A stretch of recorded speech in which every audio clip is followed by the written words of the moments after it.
The alien fleet arrived over Earth like a mirrored sea, hundreds of silver vessels reflecting sunlight into ribbons that danced across the upper atmosphere. To the world below, it felt like Judgment Day had finally come. Every screen, every sky, every pair of eyes watched as the Zealth Dominion descended with elegance that bordered on mockery. Commander Isaac Wren stood on the observation deck of New Geneva's Interstellar Research Complex, staring upward. "They don't visit, they arrive to be admired," he murmured. His reflection in the glass looked small against the cascade of alien brilliance. A voice crackled in his earpiece. "Commander, delegation ETA 5 minutes. Don't forget your smile. The fate of Earth's reputation depends on your charm." "Right," Isaac replied dryly, adjusting the collar of his formal coat. The fabric, infused with nanofibers, felt almost ceremonial, humanity's attempt to appear civilized before beings who saw them as curiosities. The Zealth transport touched down with liquid precision. Its surface rippled, shifting colors like oil on water. From within, 6 figures emerged, tall, slender, ethereal. Their skin shimmered faintly with blue luminescence, and their movements carried the grace of creatures unaccustomed to gravity. High Scholar Virelia Thsen led them. Her eyes, 4, arranged in a diamond pattern, studied the crowd as if scanning through layers of reality. Her expression held no hostility, only amused detachment. Isaac stepped forward, forcing composure. "Welcome to Earth, Scholar Thsen. On behalf of the Contact Renewal Initiative," she interrupted with a faint, melodic tone. "We have no need for ritual greetings, Commander Wren. Protocol wastes time. We come to observe, not to socialize." The translator implant rendered her voice soft and resonant, but each word carried steel. The humans in the welcoming line exchanged uneasy glances. Isaac merely nodded. "Then you'll find our labs ready for your inspection." As they walked through sterile corridors, Virelia observed everything with clinical curiosity.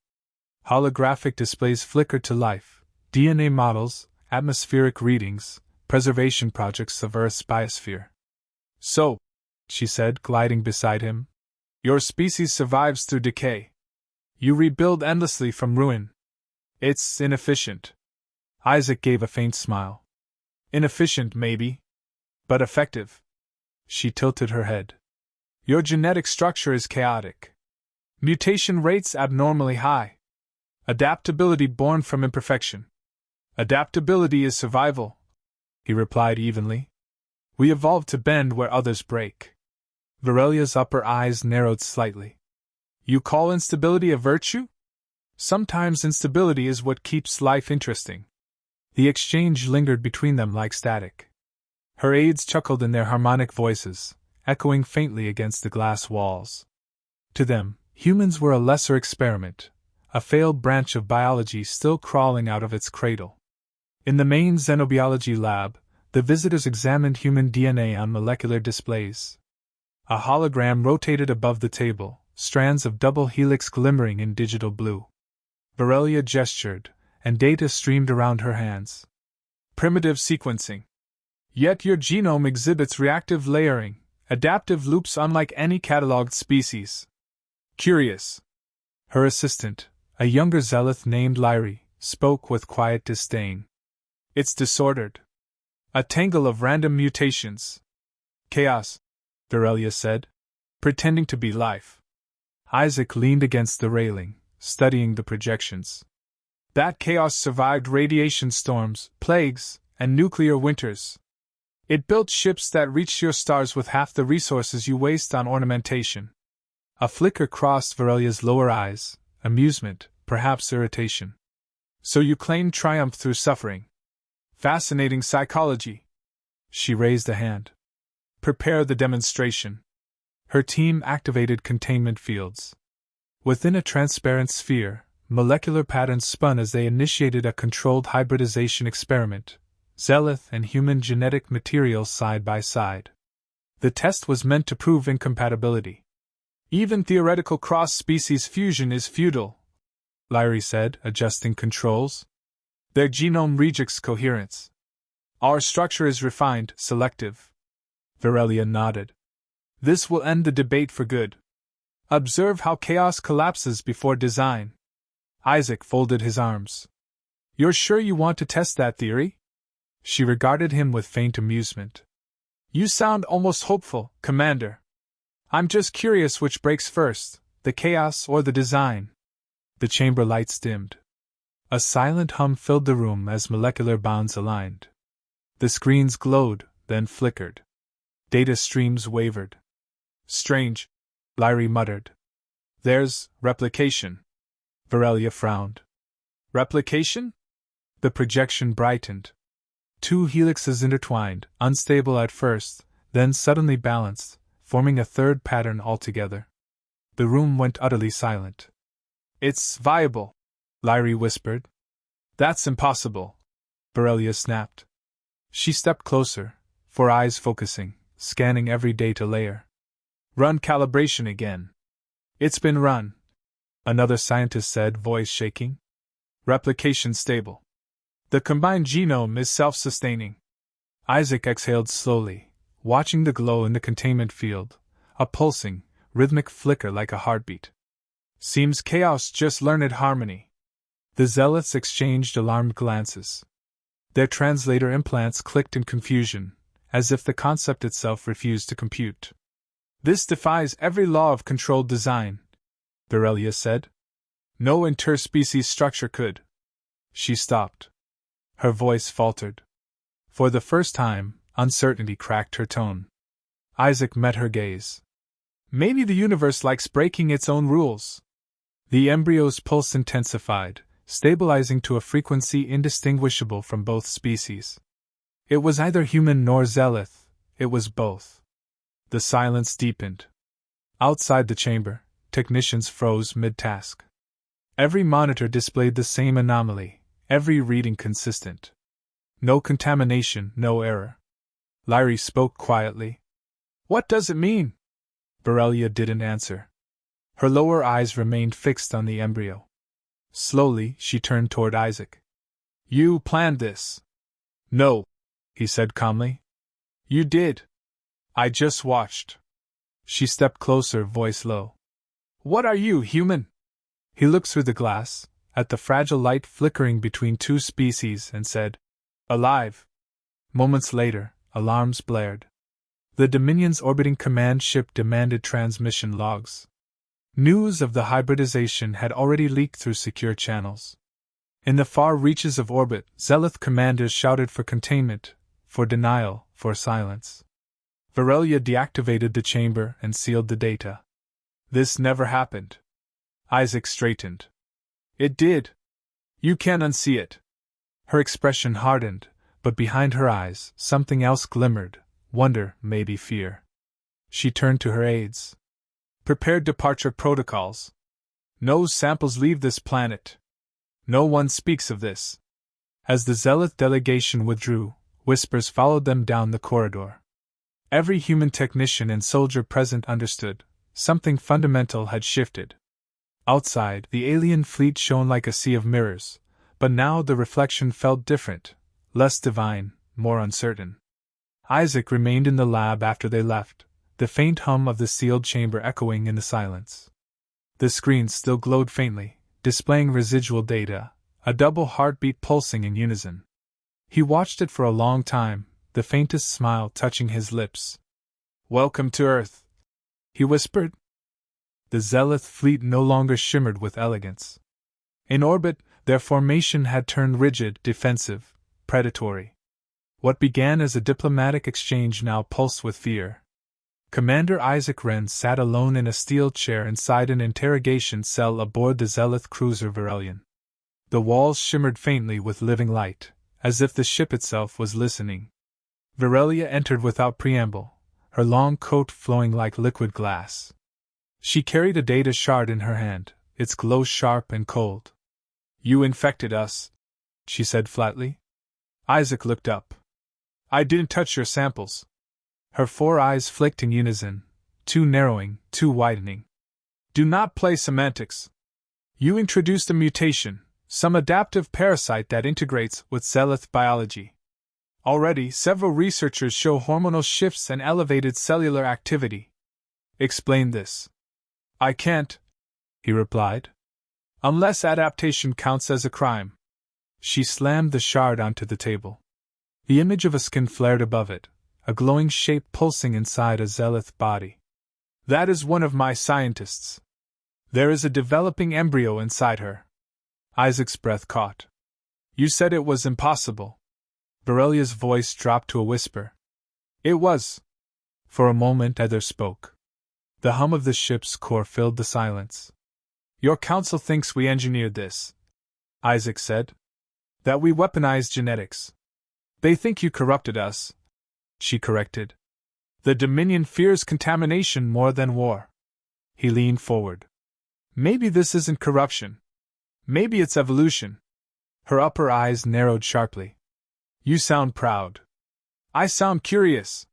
She stared at him for a long moment, then turned away. Curiosity is the first step toward ruin. In the hours that followed, rumors spread through the Zelith fleet like wildfire. Reports of infection multiplied. Medical scans revealed similar anomalies across several ships, all female researchers, all exposed to the experiment's resonance field. The Dominion High Council issued a decree: terminate all contaminated personnel and sterilize the source planet. Virelia stood before her communication console as the order appeared in holographic script. The words were elegant, merciless. She hesitated before sealing her acknowledgement. Her aide, Lyrie, entered quietly. Her luminescent skin had grown dim. They're calling it a genetic blasphemy, she said. They've already quarantined 3 vessels. Virelia didn't look up. An Earth? Designated for neutralization. Her fingers clenched around the edge of the console. The human claims it wasn't deliberate. Lyrie's voice trembled. And you believe him? Virelia didn't answer. Instead, she opened a secure medical feed and hesitated before pressing her palm to the scanner. The results loaded instantly. The light pulsing within her body was unmistakable, a hybrid heartbeat, slow and steady. She shut the feed, chest tightening.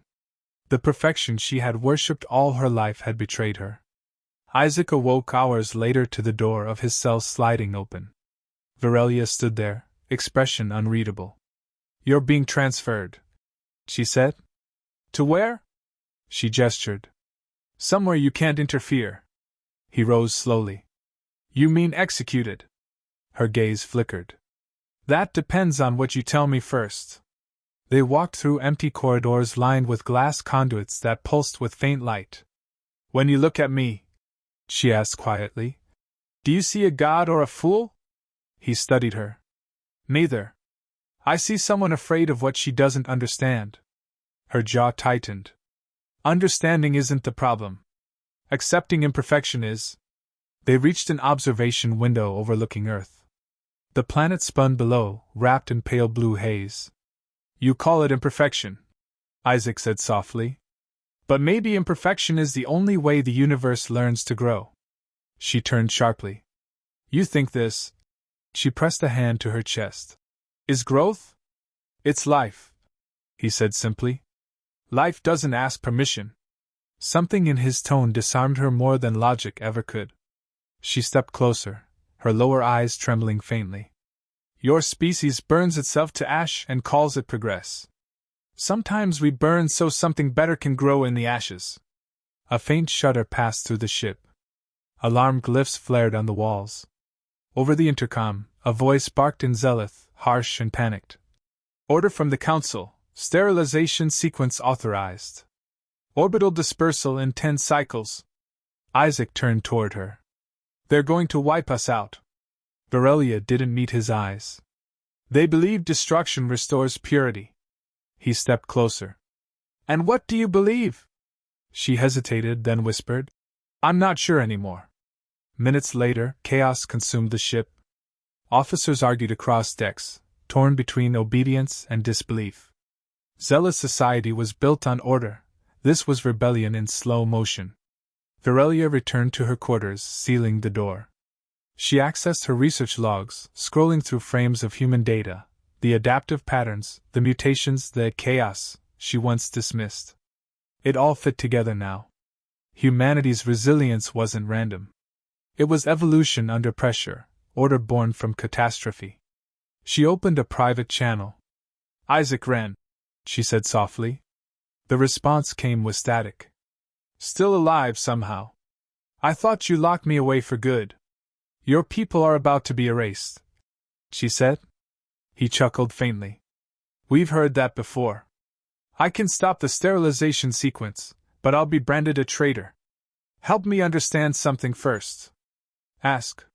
What allows your kind to keep fighting when logic says surrender? He paused.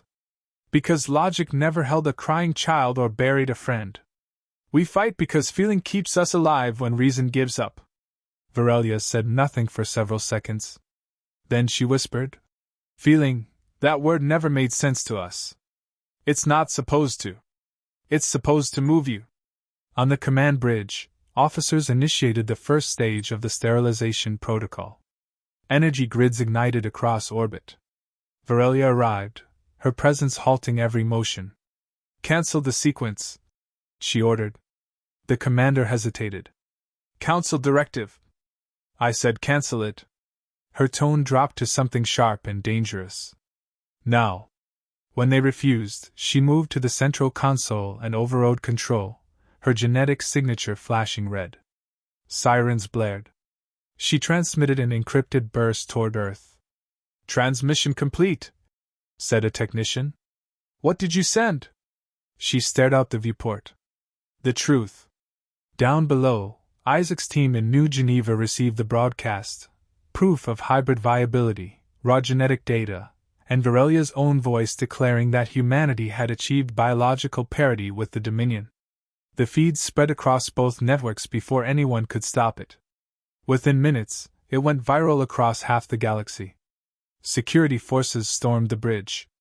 Varelia turned as the commander raised a pulse weapon. By order of the High Council, he said, you are relieved of.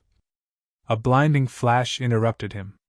The blast shattered the viewport shielding, throwing Varelia against the console. Isaac's voice echoed faintly through the comm implants still active in her ear. You didn't have to do that, he said. She coughed, blood glimmering faintly against her glowing skin. I had to see if you were right. And? Her voice was barely audible. I think chaos isn't weakness. The alarms silenced. Emergency bulkhead sealed the shattered bridge. In orbit, half the Zealoth fleet broke formation, refusing to obey further orders. On Earth, broadcasts carried Varelia's message in every language. The Zealoth fleet, once a spectacle of serene geometry, had fractured into war. Blue-white flares ripped through the void as ships turned against their own. Those loyal to the Council fired without hesitation. Those who'd seen Varelia's transmission hesitated, torn between obedience and awe. Commander Isaac Wren stood inside Earth's command bunker, the hum of defensive shields echoing through the floor. The hollow map above him painted chaos, Zealoth vessels weaving around fragile human satellites like predators circling prey. Sir, orbital grid's unstable, said Lieutenant Rao, eyes darting over readouts. We're losing coverage over the Pacific Corridor. Redirect fusion power from the solar array, Isaac said. We hold them as long as possible. They've got energy yields 10 times ours. Isaac's jaw tightened. Then we use what they don't have, instinct. He watched the main feed, where a massive ship glided toward Earth. The Varelian. Its hull shimmered erratically, shields flickering. Varelia's voice cracked through the comm channel, faint but steady. Commander Wren, I'm bringing my vessel between your planet and the sterilization fleet. My crew's mutinying. I'll buy you time, use it well. Isaac leaned forward. You'll get torn apart. Then let it mean something. Static swallowed her transmission. He turned to his officers. Prep the exofighters. We're going to meet her halfway. Varelia stood on her command deck as her ship shuddered under fire. Sparks cascaded from the ceiling. The blue veins across her skin pulsed erratically, her body no longer purely Zealoth. The hybrid strain growing inside her accelerated her heartbeat to a human rhythm. Shields at 40%, Lyrie reported. We can't take another volley. Varelia steadied herself. We'll hold until they can't ignore what we've become. Virelia, Lyri said softly. Why protect them? The Council will erase your name from our history. Then let history remember its first liar, she murmured. The lie that purity meant perfection. Another impact rattled the hull. She stumbled, gripping the rail. The child within her moved, a faint pulse of warmth in her abdomen. It felt alive in a way no laboratory creation ever had. Outside, hundreds of human fighter craft rose from the upper atmosphere, trailing thin contrails like defiant scars across the stars. Their flight paths were erratic, unpredictable, chaotic. Zealot targeting systems struggled to anticipate them. Isaac's squadron pushed through plasma debris, their engines howling. Stay low in the magnetosphere, he ordered. Use the debris for cover. Copy that, Commander, replied his second pilot. If we die, I'm blaming you. Get in line, Isaac muttered. They broke formation, diving toward the Dominion flagship, the vessel holding the sterilizer array. It glowed like a miniature sun, gathering power for the final strike. On board the Virelian, Lyri's console beeped frantically. Main power grid is collapsing. Reactors overheating. Route auxiliary energy to the barrier. That'll fry navigation. Do it. The stars outside blurred as the Virelian positioned itself directly between Earth and the weapon array. Virelia opened a direct channel to the Dominion Council. This is High Scholar Virelia Th Sen, she said. Her voice carried the calm of inevitability. Cease the attack. A chorus of cold voices replied. You defy the Council. You spread human corruption. I spread life. Then you will die with them. She smiled faintly. So be it. Below, Isaac's squadron locked onto the flagship's exhaust vents. He synchronized his display with Virelia's telemetry feed, still accessible through encrypted frequency. Commander, Rao's voice called from ground control. There's no way to breach that armor. The thermal coils will vaporize anything near the core. I'm not breaching it. I'm using it. He accelerated, banking sharply between ruptured drone husks. All fighters, on my mark, release decoys and climb hard. We're going to vent their own exhaust against them. The human craft darted like insects beneath the massive structure, drawing fire. Plasma arcs lanced past them, tearing through space but missing by fractions. Mark! The decoys deployed, mimicking fighter heat signatures.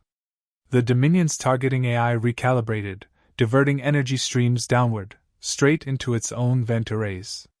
Virelia saw the readings spike. Isaac, what are you? Finishing what you started. The flagship's vent conduits overheated, cascading into meltdown. Explosions rippled across its spine like falling dominoes. The sterilizer array fractured, its gathered energy erupting outward in a violent bloom of white light. The Virelian absorbed the blast full on. Its shields buckled. Systems failed.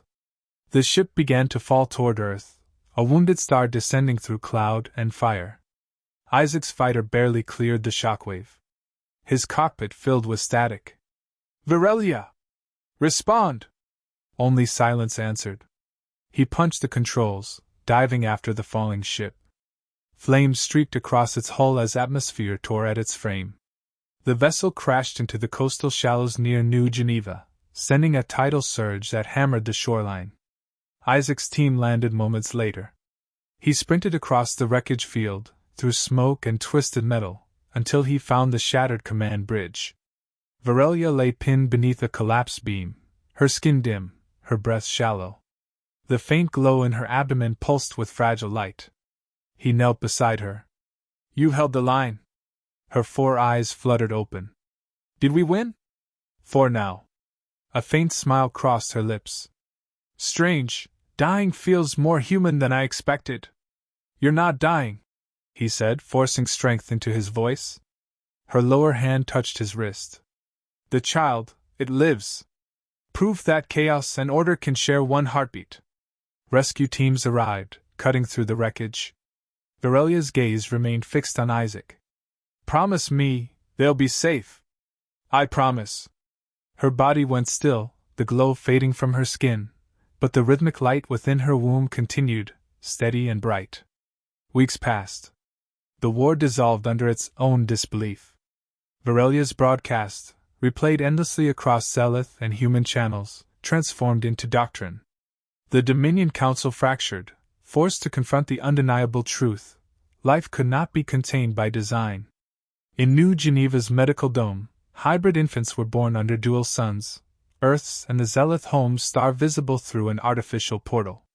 Their features were both strange and familiar: bioluminescent skin patterned with faint human warmth, eyes bright and curious.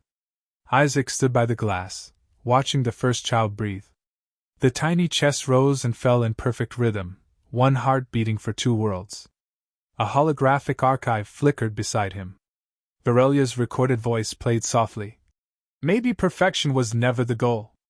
Maybe the universe needed a little chaos to start again. He smiled faintly. You finally understood. Outside, peace envoys from both species met under the rebuilt United Council dome. Treaties were drafted, and the Children of Two Suns Accord was signed, the first joint declaration of coexistence between humans and the Dominion. Isaac stepped into the sunlight, the hybrid children's laughter echoing behind him. The horizon shimmered with two celestial lights, blue and gold, mingling across the waves. Rao approached quietly. They're calling the hybrids the New Dawn generation. Isaac looked up. A fitting name. They say you're the father of it all.